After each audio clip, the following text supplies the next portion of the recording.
Bayangkan sebuah negara yang membentang di lebih dari 177.000 pulau, mencakup jarak yang lebih luas daripada keseluruhan daratan utama Amerika Serikat. Sebuah negara yang melintasi jalur perdagangan global penting, dikelilingi oleh Laut Cina Selatan, Samudra Pasifik, dan Samudra Hindia. Trafik yang sibuk dan padat, bajak laut yang merajalela, itulah tantangan yang dihadapi Indonesia setiap harinya. Dan untuk menghadapinya, Indonesia telah membangun salah satu kekuatan militer terbesar dan paling kapabel di Asia Tenggara. Jadi, seberapa kuat militer Indonesia di tahun 2025? Mari kita cari tahu. 1. Struktur dan peran TNI. Militer Indonesia dikenal sebagai Tentara Nasional Indonesia, TNI, merupakan salah satu kekuatan terbesar di kawasan ini dengan 400.000 personel aktif dan sekitar 400.000 personel cadangan. Maka totalnya adalah 800.000 personel, atau 2 kali lipat dari penduduk Brunei Darussalam. Kekuatan ini dibentuk tidak hanya untuk pertahanan, tetapi juga untuk respons cepat. Namun, di negara yang sering dilanda bencana alam lebih keras daripada kemacetan Jakarta, gempa bumi, tsunami, hingga letusan gunung berapi, militer tidak hanya dilatih untuk perang, tetapi juga untuk bantuan bencana dan operasi kemanusiaan. TNI harus adaptif penjual kaki lima di Indonesia, yang bisa beralih dari jualan soto ke nasi goreng bahkan bakso. 2. Trisula Matra TNI. TNI terdiri dari 3 matra utama, Angkatan Darat, Angkatan Laut, dan Angkatan Udara, yang masing-masing berperan penting dalam mengamankan wilayah geografis Indonesia yang luas dan kompleks. Dengan 300.000 tentara aktif, TNI Angkatan Darat merupakan matra terbesar. Mengingat kondisi geografis Indonesia yang beragam, hutan lebat, pegunungan, dan wilayah urban, pasukan darat harus siap menghadapi segala situasi, mulai dari kontraterorisme, misi penjaga perdamaian di luar negeri, hingga menghadapi banjir di Jakarta. Kekuatan lapis baja Indonesia telah berkembang pesat. Tank tempur utama Leopard 2 RI, versi modern dari Leopard 2 A4 buatan Jerman, menjadi tulang punggung kekuatan berat. Tank medium Harimau, hasil kerjasama dengan Turki, menambah daya gempur. Tapi jika Anda bertanya kepada prajurit Indonesia tentang senjata paling bisa diandalkan, kemungkinan besar mereka akan menjawab, bertahan dari kelembapan. Pasukan infanteri dilengkapi dengan senapan serbu SS-2 buatan PT Pindad, produsen senjata dalam negeri. Dan kalau Anda pikir Indonesia hanya soal pantai dan resor, pikirkan lagi, pasukan khusus TNI adalah salah satu yang paling terlatih di dunia, khusus dalam perang hutan, kontraterorisme, dan operasi non-konvensional. Mereka adalah pasukan yang bisa menyelinap ke rumah Anda, mengatur ulang perabotan, dan pergi tanpa Anda sadari. Matra Laut, TNI AL dan Marinir. Dengan 177.000 pulau yang harus dijaga, Angkatan Laut Indonesia punya pekerjaan besar. Saat ini, TNI AL mengoperasikan 151 kapal perang, termasuk korvet, frigat, kapal selam, dan kapal serang cepat. Targetnya adalah menambah armada menjadi 274 kapal dalam beberapa tahun ke depan.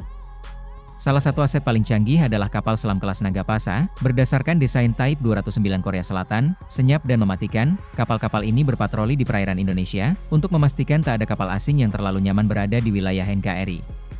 Indonesia juga berinvestasi besar di industri galangan kapal dalam negeri. Kapal Frigate Merah Putih, sedang dalam tahap konstruksi dan akan memperkuat armada permukaan AL. Tapi mari jujur, mengingat kecepatan birokrasi di Indonesia, mungkin pesanan Anda di Tokopedia akan datang lebih cepat daripada beberapa pengadaan militer. Korps Marinir TNI AL berfungsi sebagai pasukan amfibi yang dilatih untuk penyebaran cepat ke seluruh pulau. Jika suatu saat ada wilayah yang perlu direbut kembali, atau hanya untuk mengusir kapal asing yang terlalu serakah, Korps Marinir siap bergerak. Matra Udara, TNI AU dan era drone. TNI Angkatan Udara sedang menjalani salah satu program modernisasi terbesar dalam sejarah. Indonesia telah menandatangani kesepakatan pembelian 42 jet tempur Rafale dari Prancis dan 24 F-15X Eagle II dari US. Ini adalah lompatan besar dari armada yang ada saat ini, 33 unit F-16 Fighting Falcon, dan 16 Sukhoi Su-27 dan Su-30. Angkatan Udara juga memainkan peran penting dalam transportasi dan pengawasan, khususnya dalam penanganan bencana. TNI AU mengoperasikan pesawat kargo C-130 Hercules dan pesawat patroli maritim CN-235 untuk memantau wilayah perairan Indonesia. Sementara itu, Indonesia memasuki era drone melalui UAE-6 Elang Hitam, drone tempur buatan dalam negeri. Karena mengapa harus mengirim pilot ke zona berbahaya kalau teknologi bisa melakukan tugas itu? 3. Kemandirian dan industri pertahanan. Indonesia tidak ingin bergantung selamanya pada senjata impor. Karena itu, perusahaan seperti PT Pindad, PT PAL, dan PT Dirgantara Indonesia terus meningkatkan produksi, dari senapan serbu hingga kapal perang dan pesawat tempur. Negara ini perlahan tapi pasti menuju kemandirian pertahanan. Tujuannya, menjadi kekuatan utama Asia Tenggara yang tidak perlu belanja senjata dari luar. Dan jujur saja, setelah mengalami penundaan pengiriman internasional, siapa yang tidak ingin produksi sendiri? 4.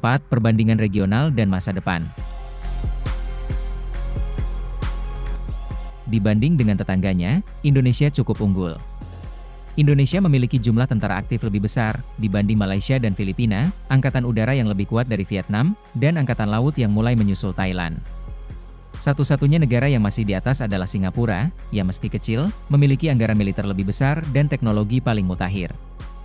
Tapi, hey, Indonesia punya Bali, Komodo, dan rendang terbaik di dunia, itu juga nilai plus. Indonesia juga tengah menjajaki pembelian rudal jelajah supersonik BrahMos dari India untuk meningkatkan kemampuan serangan jarak jauh. Ada juga kerjasama dengan Jepang untuk mengembangkan frigat generasi berikutnya, serta partisipasi dalam program jet tempur KF-21 bersama Korea Selatan. Jangan lupakan juga perang siber. Indonesia sedang membentuk satuan siber TNI sebagai bagian dari pertahanan digital, karena di dunia sekarang ini, pertasan bisa sama berbahayanya dengan serangan rudal. 5. Kesimpulan masa depan TNI. Militer Indonesia telah berkembang jauh dari masa ketika hanya mengandalkan peralatan era Perang Dingin. Kini, TNI semakin siap menghadapi masa depan. Era armada tambal sulam dan alat usang mulai tergantikan oleh jet tempur canggih, kapal perang modern, dan teknologi militer dalam negeri. Keseimbangan antara pengadaan luar negeri dan produksi domestik sangat penting. Ini bukan hanya memperkuat pertahanan Indonesia, tapi juga memastikan kemandirian jangka panjang dari ketergantungan luar negeri. Sebagai negara yang begitu luas dan sangat strategis, Indonesia tidak bisa terlalu bergantung pada impor, dan itulah mengapa investasi pada PT Pindad, PT PAL, dan PT Dirgantara Indonesia sangat penting untuk membentuk lanskap pertahanan masa depan. Jadi, apakah Indonesia sedang menuju kekuatan militer raksasa ASEAN? Melihat rencana ambisius, anggaran yang terus meningkat, dan kemitraan regional yang kuat, jawabannya semakin terlihat sebagai ya. Terima kasih sudah menyimak dan sampai jumpa di video berikutnya.